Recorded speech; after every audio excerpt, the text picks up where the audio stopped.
അവരെത്ര ഭാഗ്യവന്മാരാണ്, അവരുടെ ലൈഫൊക്കെ ആയാൽ മതിയായിരുന്നു. അവർക്ക് വേണ്ട രീതിയിലുള്ള നല്ല സർവീസ് നിങ്ങൾ പ്രൊവൈഡ് ചെയ്യുക, നമ്മളൊരു റോൾ മോഡലായി കൊടുക്കുക. ചില പാർട്ട്നേഴ്സിൻ്റെ ഇടയിലുള്ള ആ ഒരു ലവും ബോണ്ടിങ്ങും ഒക്കെ കാണുന്ന സമയത്ത് പലരും കമൻറ്റ് ചെയ്യുന്നൊരു കാര്യമാണ്, ഓ അവരെത്ര ഭാഗ്യവന്മാരാണ്, അവരുടെ ലൈഫൊക്കെ ആയാൽ മതിയായിരുന്നു, എന്ത് സ്നേഹം അവരുടെ ഇടയിൽ എന്നൊക്കെ.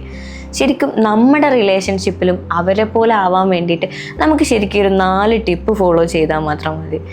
അപ്പം നമുക്ക് അവരെക്കാളെ നല്ല രീതിയിലുള്ള ബ്യൂട്ടിഫുൾ റിലേഷൻഷിപ്പും സ്ട്രോങ് റിലേഷൻഷിപ്പും നമുക്ക് കൊണ്ടുവരാൻ വേണ്ടിയിട്ട് പറ്റും. അതെങ്ങനെയെന്നുള്ളത് നമുക്കൊന്ന് നോക്കാം. ഈ റിലേഷൻഷിപ്പ് ബ്യൂട്ടിഫുൾ ആവാൻ വേണ്ടിയിട്ട് നമ്മൾ ചെയ്യേണ്ട ഒന്നാമത്തെ കാര്യം, നമ്മൾ അവർക്ക് വേണ്ടിയിട്ടുള്ള നല്ല സർവീസ് കൊടുക്കുക എന്നുള്ളതാണ്. ഏതൊരു കാര്യത്തിലും സർവീസ് ആണല്ലോ, അത് പാർട്ട്നേഴ്സിൻ്റെ ഇടയിലും ഉണ്ട്.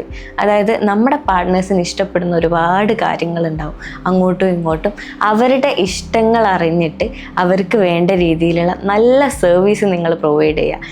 ആ ഒരു കാര്യം ശ്രദ്ധിച്ചാൽ 50% അവിടെ ഓക്കെ ആയി എന്നുള്ളതാണ്. പിന്നെ നിങ്ങൾ ശ്രദ്ധിക്കേണ്ട കാര്യം ക്വാളിറ്റി ടൈം കൊടുക്കുക. അതായത് ആ ആൾക്ക് പരസ്പരം അവർക്ക് അങ്ങോട്ടും ഇങ്ങോട്ടും ഒരുപാട് കാര്യങ്ങൾ ഷെയർ ചെയ്യാനുണ്ടാവും. ഫ്യൂച്ചർ കാര്യങ്ങളാണെങ്കിലോ അല്ല അന്ന് നടന്ന കാര്യങ്ങളാണെങ്കിലോ അങ്ങനെ പല കാര്യങ്ങൾ ഷെയർ ചെയ്യാനുണ്ടാവും. നമ്മളൊരു റിലേഷൻഷിപ്പ് എന്ന് പറയുമ്പം അവിടെ കമ്മ്യൂണിക്കേഷൻ എപ്പോൾ ബ്രേക്ക് ആവുന്നോ അപ്പോഴാണ് ആ റിലേഷൻഷിപ്പിൽ ഒരുപാട് പ്രശ്നങ്ങൾ വരുന്നത്. അപ്പോൾ ഈ ഒരു ക്വാളിറ്റി ടൈം എല്ലാ ദിവസവും നിങ്ങൾ നിങ്ങളുടെ പാർട്ട്ണർക്ക് കൊടുക്കുകയാണെന്നുണ്ടെങ്കിൽ ആ ഒരു റിലേഷൻഷിപ്പിൽ ഒരു ബ്രേക്ക് ഉണ്ടാവുകയില്ല. അതുപോലെ നല്ല സ്നേഹവും ബോണ്ടിങ്ങും അവിടെ കീപ്പ് ചെയ്ത് കൊണ്ടുപോകാൻ വേണ്ടിയിട്ട് നമുക്ക് പറ്റും. അപ്പോൾ രണ്ടാമത്തെ കാര്യമാണ് ക്വാളിറ്റി ടൈം അവർക്ക് വേണ്ടി സ്പെൻഡ് ചെയ്യുക എന്നുള്ളത്. പിന്നെ മൂന്നാമത്തെ കാര്യം, അത് എത്ര ചെറുതാണെങ്കിലും അതിന് വലിയ വാല്യൂ ഉണ്ട്. അതായത് നമ്മൾ ഇടയ്ക്കൊക്കെ ഗിഫ്റ്റ് കൊടുക്കുക എന്നുള്ളത്, ചിലപ്പോൾ സർപ്രൈസ് ആയിട്ട് കൊടുക്കുക.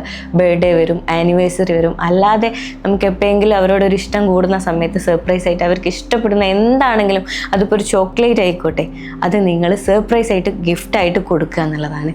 അത് കൊടുത്തു കഴിഞ്ഞാൽ ആ പാർട്ട്നേഴ്സിൻ്റെ ഇടയിൽ നല്ലൊരു കണക്ഷൻ അവിടെ ബിൽഡ് ചെയ്തെടുക്കാൻ വേണ്ടിയിട്ട് പറ്റും. എൻ്റെ പാർട്ട്ണർക്ക് എന്നോട് ഞാൻ അറിയാത്ത രീതിയിലുള്ള നല്ല ഇഷ്ടമുണ്ട് എന്നുള്ള ആ ഒരു ഫീൽ ആ പാർട്ട്ണർക്ക് വരികയും അതുപോലെ ആ റിലേഷൻഷിപ്പ് സ്ട്രോങ് ആക്കാൻ വേണ്ടിയിട്ടും ഹെൽപ്പ് ചെയ്യുന്നതാണ്. പിന്നെ ഒരു ചിലവില്ലാത്തൊരു കാര്യമാണ് നാലാമത്തെ കാര്യം. അതായത് നമുക്ക് പാർട്ട്നേഴ്സിൻ്റെ ഇടയിൽ ഒരുപാട് കാര്യങ്ങൾ അങ്ങോട്ടും ഇങ്ങോട്ടും ചെയ്തു കൊടുക്കുന്നതുണ്ടാവും. അത് ഹസ്ബൻഡ് ആയിക്കോട്ടെ വൈഫ് ആയിക്കോട്ടെ. അപ്പം നമ്മൾ എന്ത് ചെയ്യുക, അതിന് നല്ലൊരു അപ്രീസിയേഷൻ കൊടുക്കുക. അതായത് ചെറിയൊരു വാക്കായിരിക്കും, ഇന്നത്തെ ഫുഡ് അടിപൊളിയാണല്ലോ, ഇതിലെന്താ സ്പെഷ്യലായിട്ടുള്ളത്.